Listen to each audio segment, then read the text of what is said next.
रात्रंदिन त्यानं जागून घरट ठेवलंय बांधून, त्याकडं तिरक्या नजरेनं पाहिली आता जो कोण.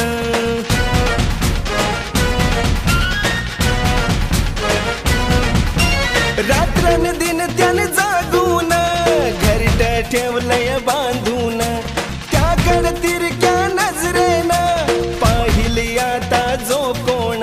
त्याला खेचू रण मैदानी, त्याला खेचू रण मैदानी, भीमशक्तीचं पाजू पाणी.